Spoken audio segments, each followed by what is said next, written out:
hide in plain sight. They mix from the beginning. You cannot see them, but it's there. Many people remain unaware of their African ancestry. I asked my grandpa, why you never told me we are black? But today, those African roots are becoming more visible. Blacks are here now, and they are demanding that their rights be recognized. Mexico and Peru, the black grandma in the closet, black in Latin America.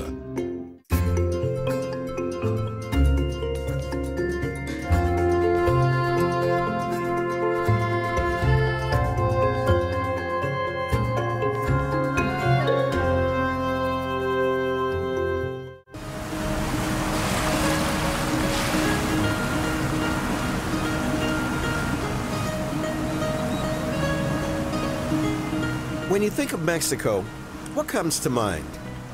Endless sunshine, white sandy beaches, the Mayan and Aztec ruins. And Peru? Machu Picchu, the great Inca people, 5,000 varieties of potato. How many of us realize that far more slaves came to Mexico and Peru together than came to the United States in the entire history of the slave trade?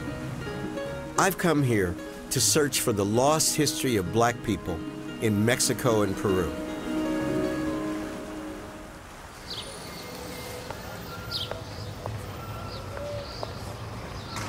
The charming town of Tlacotalpan was founded by the Spanish in the 16th century, but it boomed in the 18th century when it became a major trading center for sugar, cotton, cattle, and horses, all commodities produced by slaves, Indians, and mestizos.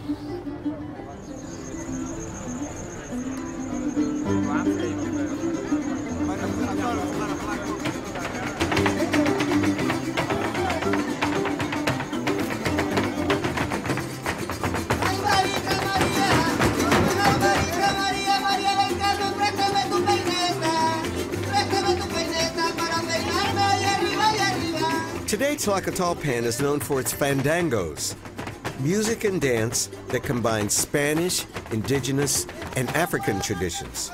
Fandangos are a fitting metaphor for the African roots of Mexican culture.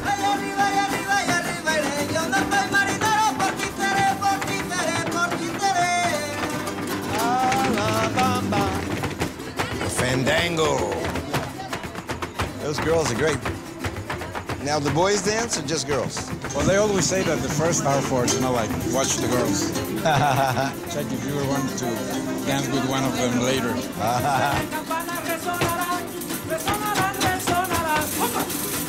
Rafael Figueroa, an ethnomusicologist, grew up here. He's an expert on this music, which he's heard since childhood.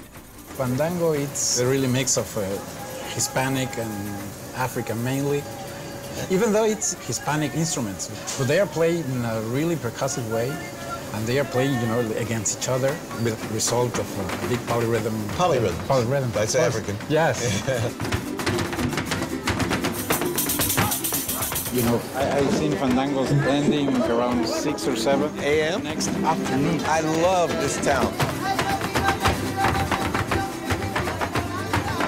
What could be more Mexican than La Bamba? I remember singing the chorus along with Richie Valens on the radio. But I didn't know that the song was sung here as early as 1683 by Angolan and Congolese slaves. Like the fancy footwork called zapateo, La Bamba is another example of Mexican culture's complex African origins, now blended into a rich, brown, ethnic mix. Hey, bravo, bravo! But since so many black slaves came to Mexico, why doesn't anyone around here look especially black? They mix from the beginning.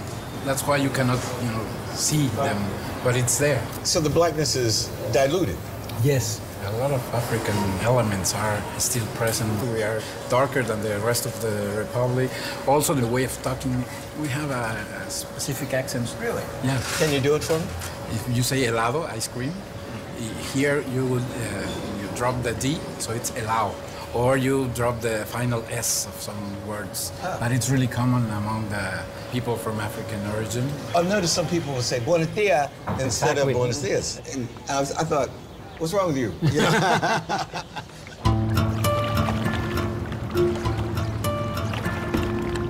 About an hour and a half from the Fandango's festive atmosphere sits the somber port of Veracruz, one of the main points of entry of Latin American slavery.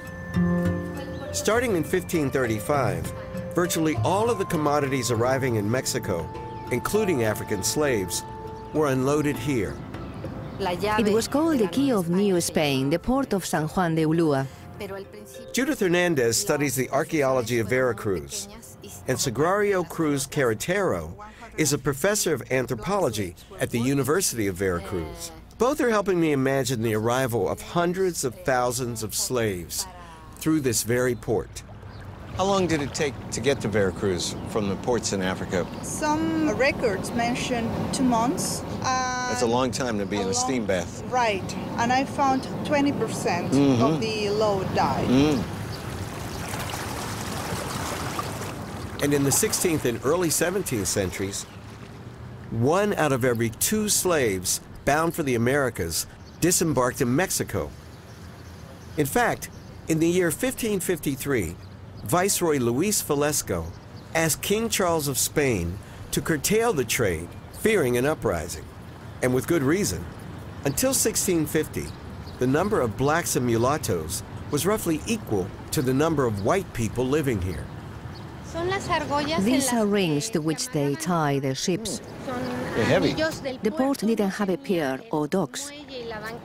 The ships arrived directly here. What would happen when the slaves arrived? They would be checked medically? There were paid surgeons to review the blacks, and the checkup consisted of licking the beard. They lick there? That sounds nasty. Ah, why? The sweat conserved salt, so if it was salty, that meant they had good blood pressure. How much did the slaves cost? From 150 pesos to 400. Oh. Let me compare. Okay. A house costs 400 pesos. Oh, wow. So a slave in a house. That's a lot. It was a luxury.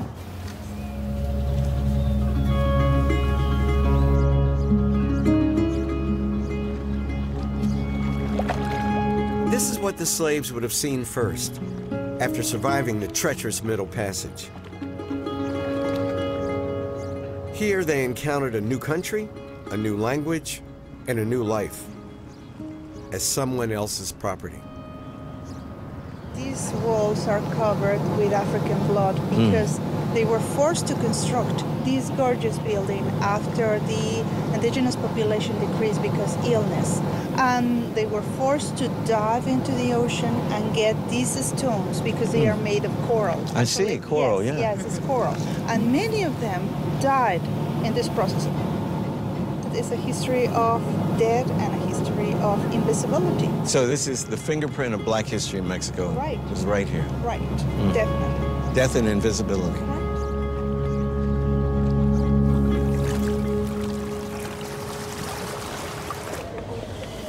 Professor Sagrario Cruz has invited me to lunch, promising me 2 significant clues to help me solve the mystery of Mexico's missing black population. This is my family. Well, I chose some pictures to show you. And this is a very old picture, and this is my grandpa with his sons. The banditos. Yes. And this is the wedding of my parents. Oh, look how pretty your mom is. But he's a dark man, and She's light. right. So your family's part black? It's part black, and it's something that was omitted until I was 19 years old. How did you find out that you were part black? Because I traveled to Cuba. And when I arrived there, they started talking about the African heritage and the culture. I suddenly realized my family was black. Because looked like my grandpa, looked like my father. Yeah, no, they definitely look black. And when I started tasting the food, I said, oh my God, it's the food my grandma prepares at home.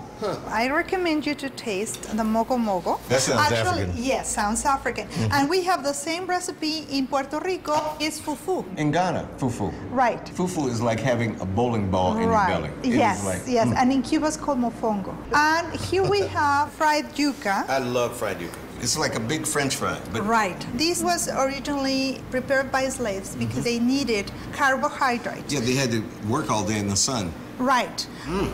This is some good food. How did it make you feel suddenly to discover you're black? Weird.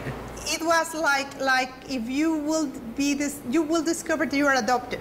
When you came back and told your family, did they tell you you went loco up there, drinking too much rum? I asked my grandpa, why you never told me we are black? And he held my hand and told me, sweetie, we are not black, we are morenos. Oh, moreno. Of course, he was aware that he was a black man, but he rejected that identity. That's interesting. And I think this happens in most families, that you hide the black grandma in the closet.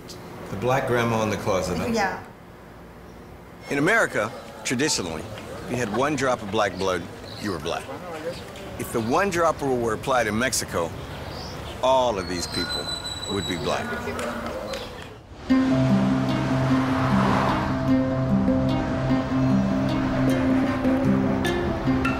Almost 500 years separate the onset of the slave trade and rumors of black grandmothers in a Mexican family's closet today. What happened in between? From the market in Veracruz, African slaves were taken to work in mines, sugarcane fields, and wealthy homes. But they didn't accept their fates passively. By the early 17th century, at least 10% had run away, forming independent settlements called palenques. The most famous runaway and rebel leader was a man named Yanga, the founder of this town, which is located a few hours inland from Veracruz. Carmen, who is Yanga? A hero more than anything. A black slave. Supposedly, he was a slave of the Spanish who broke the chains. He freed himself from oppression that the Spanish had over him. And he also liberated the slaves. What my girlfriend said. That's why they call Yanga the first free town in the Americas. Oh man, give me 5, Gustavo. You're the man. You're a genius. You could be a professor. In 1570, 50 years before the Mayflower landed at Plymouth Rock, Gaspar Yanga and several other men and women not only ran away from slavery, but spent 30 years hiding out in the mountains around Veracruz, attacking the Spanish in guerrilla raids and defending their community. The Spanish never could subdue them. Finally, in 1609, the Spanish admitted defeat and offered Yanga his own independent town in exchange for peace. Yanga's settlement became what some scholars believe to be the very first town founded by free black people in all of the Americas. Are most of the people around here black? No. Well, most people aren't completely black, but we are morenos. Cultures, they combine together and form others. So what are you? What are you? Mestizos. Mestizos because we're light brown. Are you moreno? Are you moreno or no? Look. What are you, Indian? I am black. You're negra? Sí. You're a very beautiful negra. Hernan Cortez, the famous Spanish conquistador, arrived in Veracruz in 1519. Then he headed to Mexico City, which the Aztecs called Tenochtitlan. One of his fellow conquistadors was a free black man named Juan Garrido. I'm following in his footsteps. Cortez was dazzled by the city's overall beauty, by its irrigation system, but especially by its gold. He brutally conquered it. Today, Mexico City is constructed on top of ancient Tenochtitlan. With over 21 million residents, it's the largest city in the Western Hemisphere. I've come here to find treasures too. But these are housed in the National Museum of Mexico. So what are you taking me to see? We're going to see the Casta paintings. The Casta paintings. By the end of the 17th century, interracial relationships were on the rise. The Catholic Church allowed marriage between all groups. The law granted freedom to the children of black slaves and indigenous women. White men increasingly impregnated black women. They always begin with Spanish and Indian, that it makes mestizo. All right. Then mestizo and Spanish castiza. Castiza. The third one is castiza and Spanish, makes Spanish. Maria Elisa Velasquez is a professor of history and anthropology. These 18th century casta paintings were painted to show Europeans the diversity of the people here. These 16 images are a sort of an anthropological cookbook, showing the results of mixing the genes of black people, brown people, and white people. What about me? Which one in the 16? You will be here, look. Let me see. This one, a mulatto. The little kid, that's the mulatto. The beautiful brown baby like me. Yes, of course. What would Barack Obama be? Also a mulatto. Okay, Beyonce, she would be mulatto? Yes. What would Tiger Woods be? A lobo with African descent blood and also indigenous blood. These people were crazy. Yes, they need pseudo-scientific reasons to explain why some cultures will be inferior and you have to make them slaves. And they found it. They found it. 16 shades of blackness. Yes. But why were your white people more willing to sleep with black people than my white people? Quite well, because the culture of the Spanish church allowed the marriage between all the ethnic groups. And also the Spanish people have an heritage more open to the mixture because of the Arabic presence in Spain. The Moors were in Spain for 800 years or whatever. Right. Yeah. So it was kind of easy to have these mixtures. And I think that's a different story from the United States. By 1810, boldened by the American Revolution and the French Revolution, Mexicans sought their own independence, but it would take time.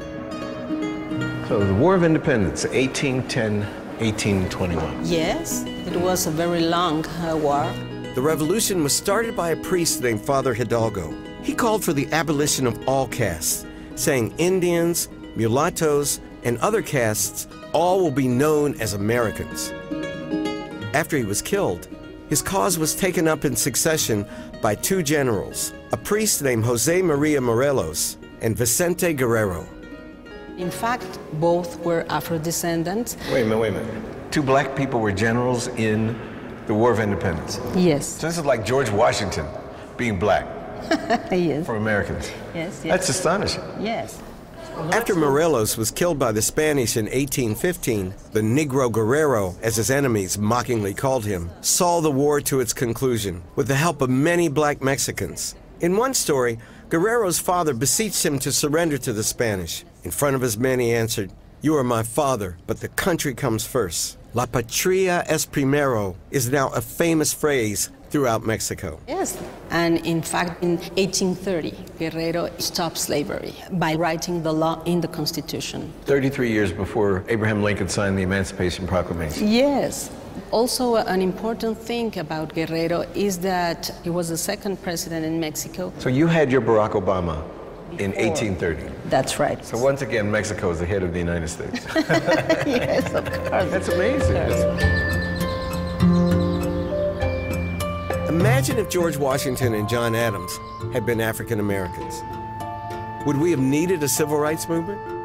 When Guerrero, who was a mulatto, abolished slavery, he also eliminated racial categories from birth, marriage, and death certificates. Today, there are states and towns all over Mexico named after Morelos and Guerrero. Morelos is even on the 50 peso bill. But many Mexicans don't even know that they were black men, or that they owe their independence to these two men of visible African descent. After almost a century of denying its multicultural and multiracial roots and an official policy of whitening, Mexico began to embrace a new national identity. In 1925, the philosopher Jose Vasconcelos published an electrifying essay called The Cosmic Race, arguing that Mexico's mixed-race heritage made it superior and unique. Almost overnight, Mexico's mestizaje culture became a popular brown pride movement. But if everyone was brown now, what had happened to Mexico's black roots? The blackest part of Mexico today is called the Costa Chica. It's on the Pacific coast, on the opposite side of the country from Veracruz. South of Acapulco and north of Puerto Escondido, the land is swampy and the towns are extremely poor.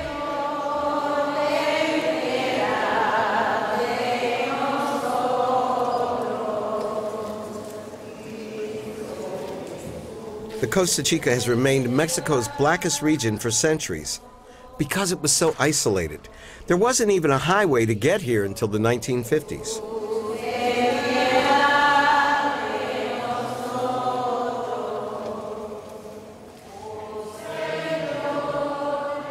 Born in Trinidad, Father Glenn Jamat has been ministering to congregations in the Costa Chica for the past 25 years.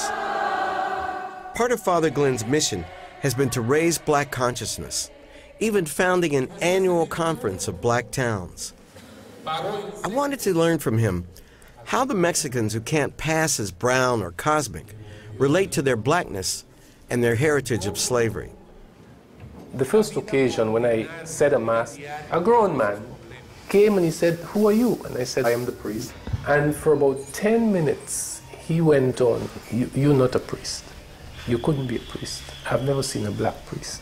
We black people only work the land. We load trucks and whatever. You can't be the head man." Exactly. And he was really talking about himself. Everything is against an African Mexican seeing himself as someone who can lift his head and take his place in Mexican society as an equal. A racial controversy in 2005 brought Mexico unwanted international attention. The Mexican government issued a commemorative stamp featuring the popular black cartoon character Memín Pinguin. Most Mexicans love this character, but African Americans were incensed, calling it a racist throwback. Jesse Jackson even flew to Mexico City to complain about it personally to President Vicente Fox. The stamp became an instant collector's item, and the comic book was reissued from its first printing. The government never apologized and has never recalled the stamp. Memín Penguin. I mean, if you're sitting in Boston, you look at it, looks like Sambo. Mexicans who are very intelligent people, their reaction was, you cannot judge him by racist standards of the end of the century because it was based on the 1940s. So there's nothing wrong about Memín Pinguin. You sort of pinch yourself to say, well, is something wrong with me? Free your mind, brother. And you see the extent to which people have really bought into a system which is biased. Do you think, in your experience, they'll have a Barack Obama in this generation? I don't think so. There's so much that has to be done before black Mexicans have access to education, political participation, social acceptance, and these things must be in place before you begin to produce leaders. I would also say that I have seen changes there. I now hear young people saying in a more assertive fashion, soy negro. Why? It is because of the kind of visibility we've been able to generate and all the things that have spun off from that.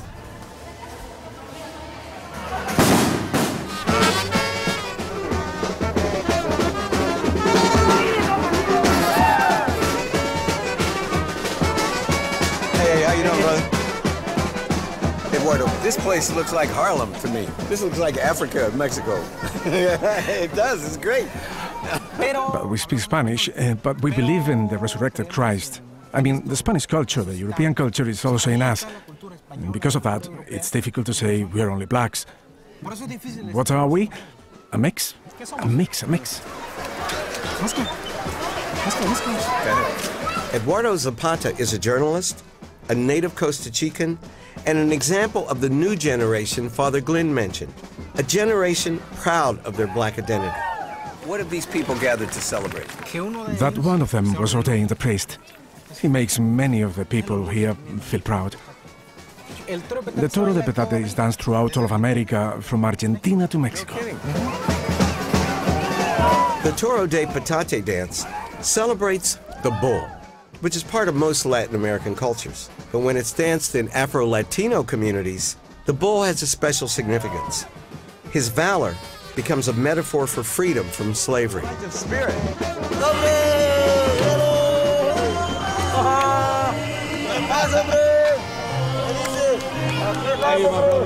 Eduardo, Are you described as a black person, a Negro here in Mexico? Claro. Of course. When you're little, nobody questions it. When you live here, when you go to Mexico City to study, you go to Acapulco, you go to the US, you realize you're different. That you're a Mexican, but you have something that's not the same as all Mexicans. You discover that you're black. Do black people suffer discrimination here in Mexico? Yes, we are a racist society. If you're in the cities, they stop you, ask you for your ID card, they make you sing the national anthem. And they could accuse you of coming from Cuba to destabilize things or something like that. It isn't said, but in every Mexican family there is a black person. And do you know what the city folks say? They say he was born black, but we love him anyway. Tell me about Memin Penguin. Do you think it's racist or not? No. No, okay. No, you go out into the street and ask people and they're not worried. It's just a character. They don't identify with him. He's still just in stories. It's kind of like laughing at yourself if you take it with humor and with sarcasm. Why did Jesse Jackson come here to see Vicente Fox? Jesse Jackson should have worried about all the blacks that go to work there and aren't treated like people. They're treated like third-class people.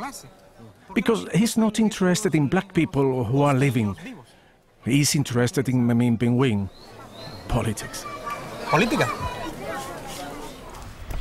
Y por negro me desprecias, yo no niego mi color, que entre perlas y diamantes el moreno es el mejor. En la noche me cobijo la sombra de mi color, no me importa lo que griten, este hombre trae sabor. En mis venas. Israel Reyes, a teacher in the Costa Chican town of Cuaque, is waging a campaign to promote Afro-Mexican pride. He hosts the radio show Cimarron, the voice of the Afro-Mestizos, which broadcasts bi-weekly throughout the Costa Chica. He's trying to force the country to recognize the rights of its black citizens. The first step is being included in the census, to make it known that there are black people in Mexico. And those black people didn't get stuck in colonial times. And they aren't just in history books in the times of slavery. Blacks are here now, right now, today. And they are demanding that their rights be recognized. Do you think your effort will be successful to change the census? We started a process in which we had talks with government authorities. At the last minute, they informed us that it's not possible to include a question on the census, but we are pushing forward a pilot census for the black population in Mexico. Oh, that's good. How will it benefit the black community if they can say Afro, Blanco, Indigenous? The benefits would be public policies for these populations, better living conditions, education, health, housing, access to federal programs. If we don't start, we will never know how many blacks there are in Mexico. Good luck. I think it's very, very important. We are being visited today by a very well-known professor, Professor Gates. Professor, what do you hope the results of your work in the Costa Chica will be? I hope that it makes Americans more aware of Mexico's complex racial past. Mexico's black past didn't just disappear. It's still here, and in two forms. It's an essential part of the history, culture, and DNA of the country. But for some, it's written on their faces. The visible remnant of all that didn't melt in the mestizo melting pot that we call Mexico. Mexico is a victim of its own success. It had a noble idea. It abolished slavery in 1830, 33 years before the United States did. But it had a romantic idea that if it eliminated racial categories, it would eliminate racism. But that was really a form of racism itself. You can't be great if you try to suppress a huge aspect of your history and a huge part of the identity of your people. If it looks like a duck, quacks like a duck, it's a duck.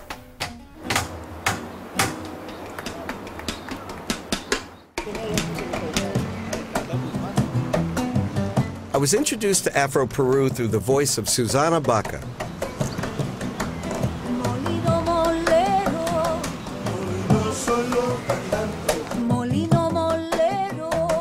I was searching for a last-minute Christmas present, and I found a CD called The Soul of Black Peru.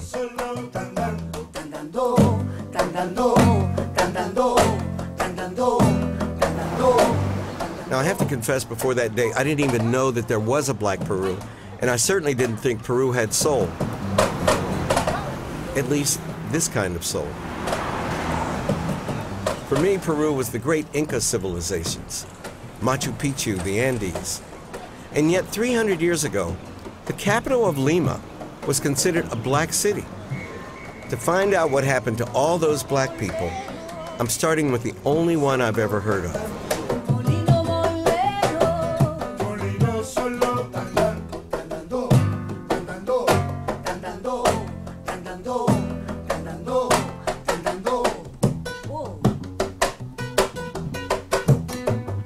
Susana Baca was born and raised in a seaside town outside Lima.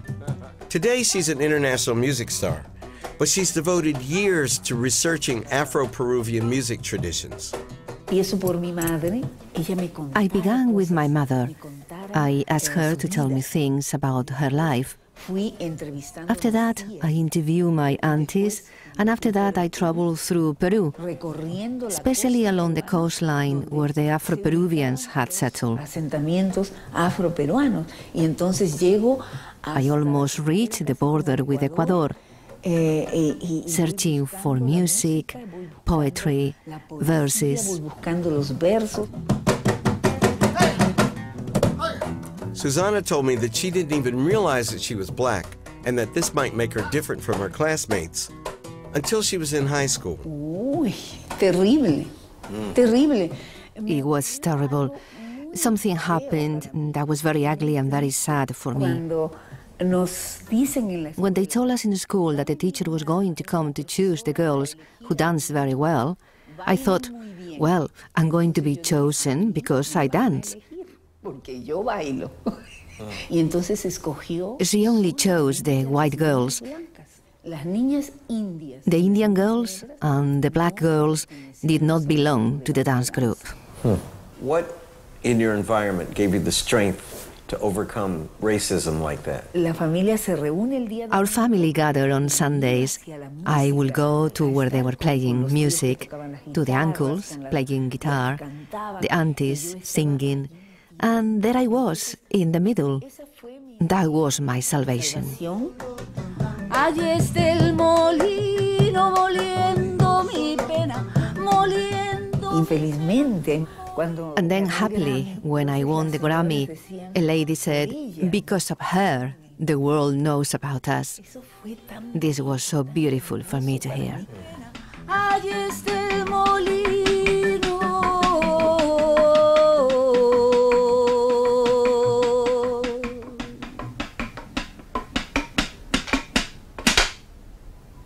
Bravo. Bravo.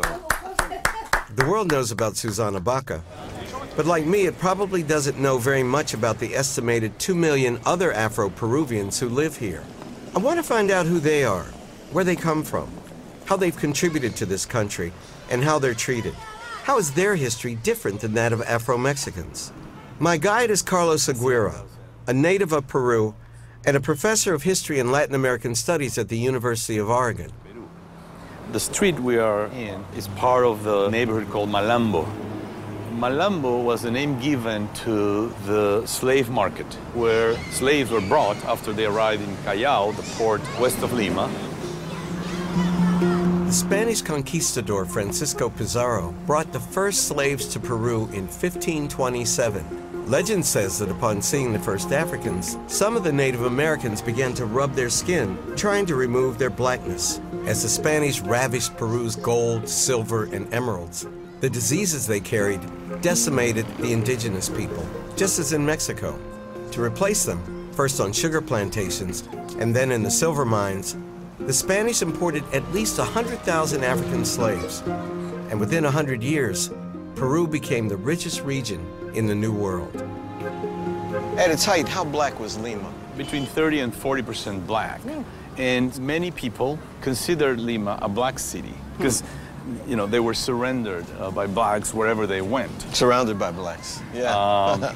Black people were especially conspicuous in the city of Lima, where they were day slaves, skilled craftsmen who contracted their own jobs and gave a portion of their income to their masters. With the surplus, they could buy things, including, over time, their own freedom. They were water carriers, they were street vendors, they were domestic servants, they also became artisans. One of the largest religious processions in all of Latin America was inspired by the artistry of an unnamed Angolan slave.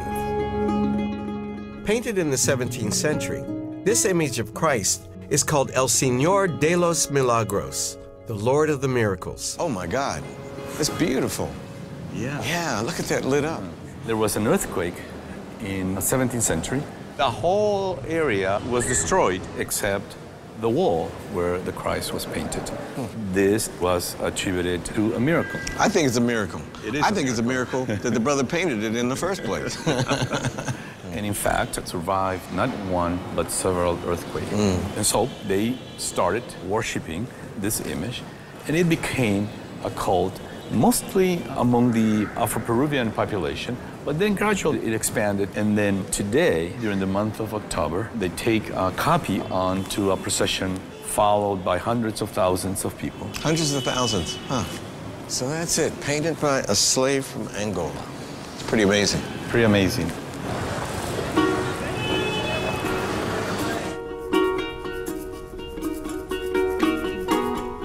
Another famous painter left a documentary view of black life in Lima over 100 years later.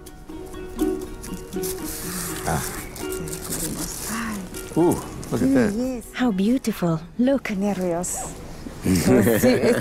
am so nervous. It's the first time. It's very exciting. It's your first time seeing the original. It's the first time I've held an original painting by Pancho Fierro. Pancho Fierro, a free black man, painted images known to every Peruvian schoolchild. Oh, look at that. That is cool. Maribel Era Lucia is showing me his rare original paintings. He has left us the most important images of the 19th century. He shows us a society in a way that we could probably not see in documents. What's this? This is a funeral. The deceased, a man. This is the widow. She's crying. Were the pallbearers black then? It is a custom in Peru. It is highly criticized nowadays, but it continues to be the right thing to do. Since slavery? Up to today. Pallbearers have been black. Oh my. This is like a picnic. It is very beautiful, isn't it? This is a typical dessert, and it is in the hands of Afro women. They were both slaves? You cannot tell the slaves from those who were not slaves, because they all took part in the same customs. They wore nearly the same clothes. Well, what do we have here? Wow, look at that. Exuberant.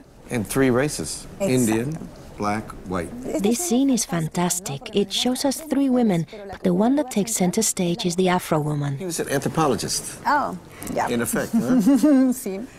He was in the street all the time. He painted as he looked at what was going on around him. Have these pictures changed the way you understand colonial society in Peru? Yes, definitely. Because when we think about slaves, we always think about plantation slaves, chained at their feet, constantly beaten up. But Pancho Fierro gives us a lot to regain the past. Slavery in Lima was more relaxed, more flexible. I think Pancho Fierro wanted to show us the happiness that the Afro population could have. 25% of the slaves in Peru lived in Lima during the colonial period and would have had this more relaxed experience of slavery. So slavery in Peru was similar in this sense to slavery in Mexico, but very different than slavery in the United States. But was this truly the experience of the typical slave in Peru? To find out, I asked Professor Aguirre to take me to a hacienda. For those working in the fields, suffered really harsh conditions. It was even hard to feed their own children. Their best shot at being free was to run away. From the 16th through the 20th centuries, haciendas dotted the coast. The Hacienda San Jose is 2 hours south of Lima. It probably housed about 800 slaves, hundreds more than the average hacienda. Though more than 300 years old and damaged by a recent earthquake, a lot of evidence still survives of the harshness of plantation slavery. Every hacienda had a place to punish slaves. They were branded, whipped, sometimes left there without any food. Punishment was a mechanism to enforce order and social control.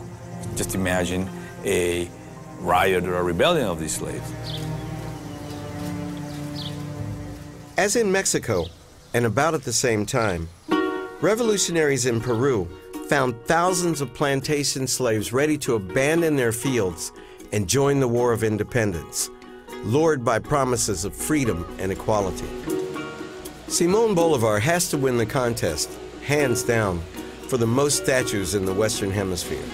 A Venezuelan aristocrat with a special talent for leading revolutions, Bolívar liberated 6 Latin American countries from the Spanish.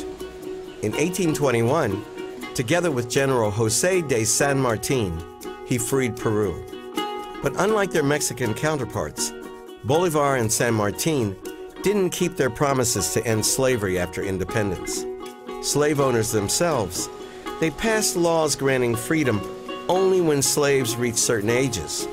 First it was 18, then it was 21, then finally it was 50. Not for another 33 years, in 1854, would another leader, Ramón Castilla, ultimately free the remaining Afro-Peruvian slaves. After abolition, not a lot changed. Just as in the former Confederate states after the Civil War, most of the former slaves became sharecroppers on the very same land they had always worked. 150 years later, there's still many people living in the same places, doing the same work that their slave ancestors did. You know, I've never been this close to cotton before. First time? Could you show me how to pick cotton? So the cotton comes off clean, without a straw, without the little leaves. I got a lot of leaves, so I'm bad. What time do you start picking cotton every day? From 4 a.m. in the morning until 6 p.m. in the evening. Could I ask you how much you are paid? 14 soles a day. About $5 a day. Oh, that's hard work. It's hard, but we have to do it. Because of the fact that we are in need, we have to do it. How old were you when you started picking cotton, when you learned how to pick cotton? I was 7.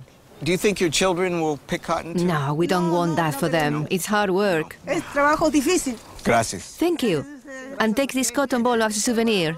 Cotton from Chincha. Oh, good. Yeah, let's get rid of this. I got my cotton, that's right.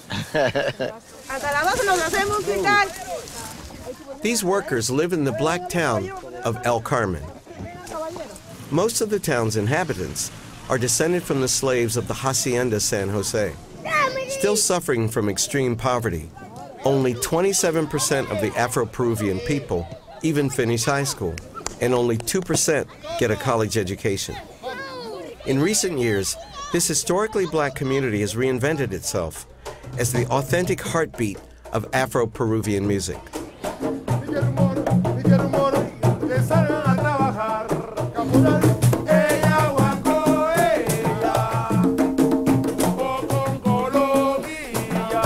The Balambrosios are like the Jackson 5 of Afro-Peruvian music. Except there's 15 of them. Their late patriarch, Amador Balambrosio, helped to lead the revival of Afro-Peruvian music in the 1960s. Today, there's a party going on.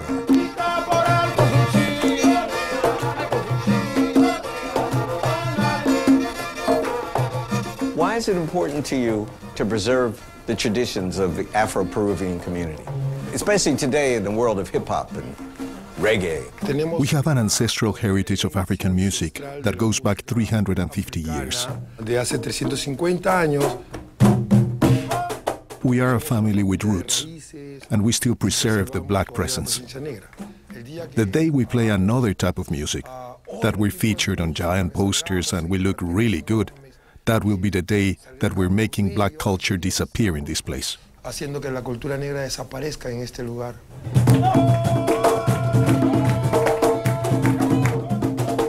Do you feel like you're fighting racism, that you're standing for black power? Racism is everywhere.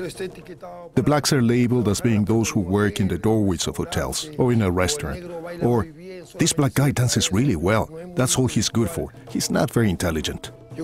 I think that music gives you the strength to fight for what you're saying. Luchador desde lo que te toca decir.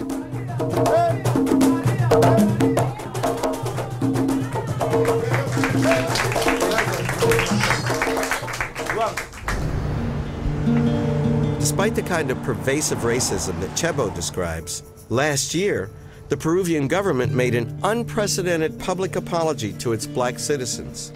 We extend an historical apology to Afro-Peruvian people for the abuse, exclusion, and discrimination perpetrated against them since the colonial era until the present. While the government statement doesn't mention slavery explicitly, Peru is the only Latin American country to have apologized to its black citizens for historic racial discrimination, starting in the colonial period, which is when slavery started. I wonder how black activist groups feel about this unprecedented act. It's not enough to say sorry, no? We need to translate it in public policies to Afro-Peruvian people. I believe that Peru could be the most racist country in Latin America. Monica Carrillo runs Lundu, the Center for Afro-Peruvian Studies and Advancement. Lundu campaigns against the kind of racism that black people here encounter every day.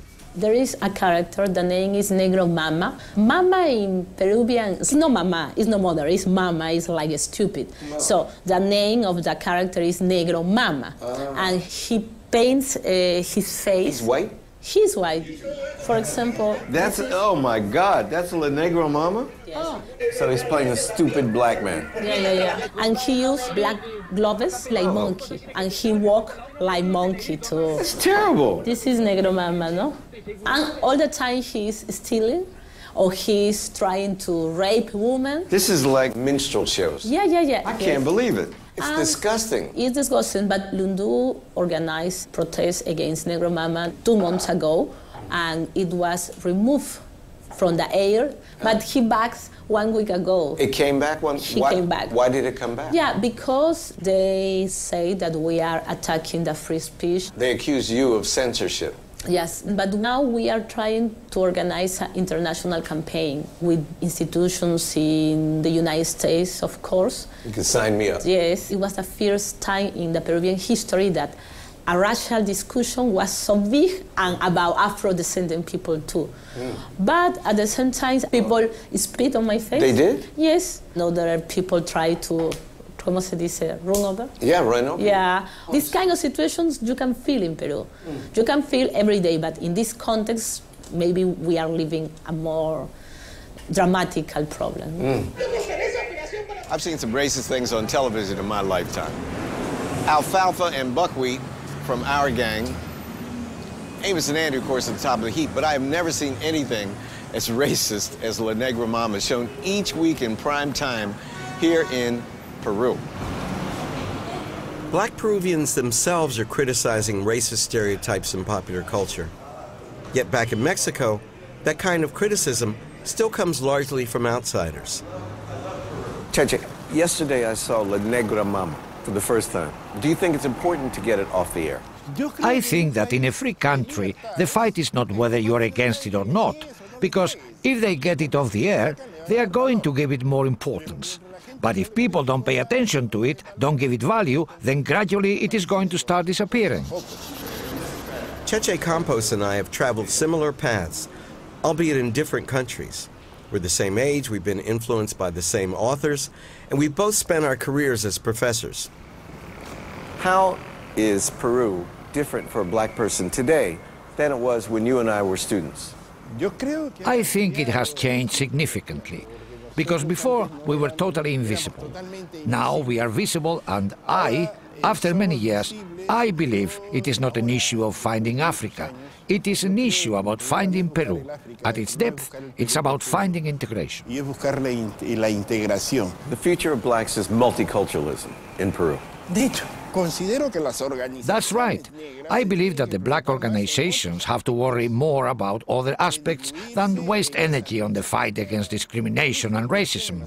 The fight for development and culture is a bigger fight that, in the long run, brings better results. I understand. Obama would not have been able to take on the presidency if he hadn't been above the issue of color, because if you are obsessed with color, you are the president of the black people. I wonder if Cheche is right. Mexico and Peru, and of course the United States, are so much richer for their multicultural heritage. And without a doubt, the entire world is headed towards even more heterogeneity. But without acknowledging where each of us has come from, what's the foundation upon which a multicultural society rests? In both Mexico and Peru, black history and culture have been traditionally undervalued, and black people continue to be discriminated against, denied equal access to the societies that their ancestors did so much to create.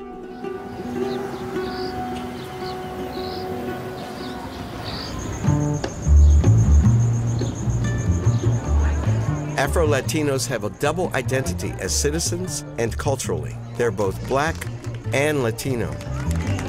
Chebo Balambrosio invited me to a beautiful celebration, his niece's quinceañera.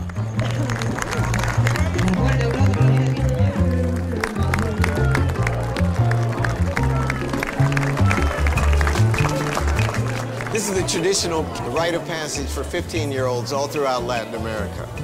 Just marvelous to see it done in a black community here in Peru, so aware of the kitschiness of these rituals and self-conscious about it and playing with it. It's so multicultural. Music from Italy, music from Mexico, salsa music, and music from, of course, Afro-Peru. After her father slips on her first high-heeled shoes, she'll dance all night with family and friends. The marvelous way in which her community has modified the quinceañera reflects how her ancestors have shaped this country. My only hope is that she'll continue to wear her double heritage proudly, that of a Peruvian who also happens to be black.